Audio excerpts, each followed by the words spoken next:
আজ ঐতিহাসিক দিন ব্রিগেডে মেগা ইভেন্ট নবম মুখ্যমন্ত্রী হিসেবে শপথ নেবেন শুভেন্দু অধিকারী। শপথ নেবেন মন্ত্রিসভার বাকি সদস্যরা। আর এই অনুষ্ঠান সম্পর্কে কি বলেছেন দিলীপ ঘোষ দেখাবো। এটার জন্য আমাদেরকে আর 75 বছর ধরে অপেক্ষা করতে হয়েছে। শ্যামাপ্রসাদের বলিদানকে সফল করার জন্য তার স্বপ্নকে আমরা চেষ্টা করেছি, তপস্যা করেছি। একের পর এক আমাদের রাজ্য সভাপতি নেতৃত্ব দিয়ে কাজ করেছেন। বহু কর্মী 321 জন কর্মীকে বলিদান দিতে হয়েছে।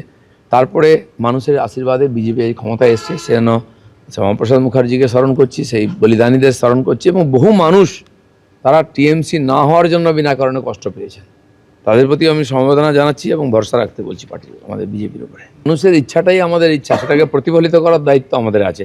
সেই জন্য খুব তাড়াতাড়ি ব্যবস্থা হবে এসব সমাধানের এবং আপনারাও পরিবর্তন দেখতে পাবেন। আর কিছুক্ষণের অপেক্ষা প্রধানমন্ত্রী নরেন্দ্র মোদী তিনি এসে পৌঁছবেন। তার উপস্থিতিতে দেশের কেন্দ্রীয় স্বরাষ্ট্রমন্ত্রীর উপস্থিতিতে আজ শুভেন্দু অধিকারী রাজ্যের নবম মুখ্যমন্ত্রী হিসেবে তিনি শপথ গ্রহণ করবেন। আগামী দিনে রাজ্যের মানুষের স্বপ্ন পূরণ করবে বিজেপি সরকার, গতকালই প্রতিশ্রুতি দিয়েছেন ভাবী মুখ্যমন্ত্রী। আগামী দিনে আপনাদের স্বপ্ন পূরণ করার কাজ ভারতীয় জনতা পার্টির সরকার করবে।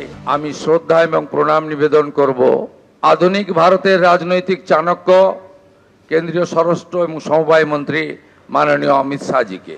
মোহনচরণ মাঝিজি এসেছেন, তাকেও আমি সম্মান এবং জোহার জানাবো। নরেন্দ্র মোদীজির জন্য সব বিধায়করা একবার উঠে দাঁড়িয়ে 1 মিনিট হাততালি দিন। নরেন্দ্র মোদী জিন্দাবাদ। ভবানীপুরে মমতা বন্দ্যোপাধ্যায়ের ঘরে ঢুকে লড়ে জিতেছেন শুভেন্দু অধিকারী। গতকাল সেই প্রসঙ্গই ফিরে এলো কেন্দ্রীয় স্বরাষ্ট্রমন্ত্রীর বক্তব্যে।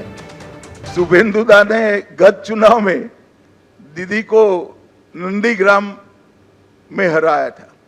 मैंने दीदी का एक इंटरव्यू देखा था, वो कहती थी मैं इनके गढ़ में लड़ने के लिए चली गई। दीदी इस बार तो शुभेंदु दा ने आपके घर में आकर हराया है।